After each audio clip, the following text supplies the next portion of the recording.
ರಾಷ್ಟ್ರಧ್ವನಿ ನ್ಯೂಸ್ಗೆ ಸ್ವಾಗತ. ಚಿಕ್ಕಬಳ್ಳಾಪುರ ಜಿಲ್ಲೆಯಲ್ಲಿ 80 ವರ್ಷದ ವೃದ್ಧಿಯ ಮೇಲೆ ಮಾರಣಾಂತಿಕ ಹಲ್ಲೆ ನಡೆಸಿ ಚಿನ್ನದ ಓಲೆಗಳನ್ನು ದೋಚಿದ ಪ್ರಕರಣವನ್ನು ಪೊಲೀಸರು ಕೇವಲ ಒಂದೇ ದಿನದಲ್ಲಿ ಭೇದಿಸಿ ಆರೋಪಿಯನ್ನು ಬಂಧಿಸುವಲ್ಲಿ ಯಶಸ್ವಿಯಾಗಿದ್ದಾರೆ.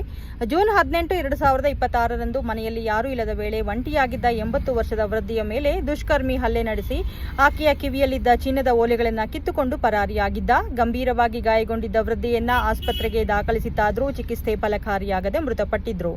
ಮೃತನ ಮೊಮ್ಮಗ ನೀಡಿದ ದೂರಿನ ಮೇರೆಗೆ ಮಂಚೇನಹಳ್ಳಿ ಪೊಲೀಸ್ ಠಾಣೆಯಲ್ಲಿ ಪ್ರಕರಣ ದಾಖಲಾಗಿತ್ತು. ಪ್ರಕರಣದ ಗಂಭೀರತೆಯನ್ನು ಪರಿಗಣಿಸಿ ಗೌರಿಬಿದನೂರು ವೃತ್ತದ ಸಿಪಿಐ ಅಂಜನ್ ಕುಮಾರ್ ನೇತೃತ್ವದಲ್ಲಿ ವಿಶೇಷ ತಂಡ ರಚಿಸಿ ತನಿಖೆ ಕೈಗೊಳ್ಳಲಾಯಿತು. ಚಿಕ್ಕಬಳ್ಳಾಪುರ ಜಿಲ್ಲಾ ಪೊಲೀಸ್ ಅಧೀಕ್ಷಕ ಕುಶಾಲ್ ಚೌಕ್ಸೆ, ಹೆಚ್ಚುವರಿ ಪೊಲೀಸ್ ಅಧೀಕ್ಷಕ ಜಗನ್ನಾಥ್ ರೈ ಹಾಗೂ ಡಿವೈಎಸ್ಪಿ ಪ್ರಕಾಶ್ ಆರ್ ಅವರ ಮಾರ್ಗದರ್ಶನದಲ್ಲಿ ಕಾರ್ಯಾಚರಣೆ ನಡೆಸಿದ ಪೊಲೀಸರು ಘಟನೆ ನಡೆದ 24 ಗಂಟೆಗಳೊಳಗೆ ಬಸವಹಳ್ಳಿ ಗ್ರಾಮದ ಆಟೋ ಚಾಲಕ 20 ವರ್ಷದ ಕುಮಾರ್ ಬಿಜಿ ಎಂಬ ಆರೋಪಿಯನ್ನು ಬಂಧಿಸಿದ್ರು.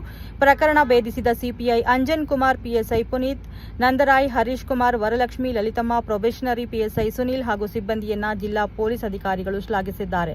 ಕ್ಷಣ ಕ್ಷಣ ಮಾಹಿತಿಗಾಗಿ ವೀಕ್ಷಿಸಿ ರಾಷ್ಟ್ರಧ್ವನಿ ನ್ಯೂಸ್ ಕನ್ನಡ.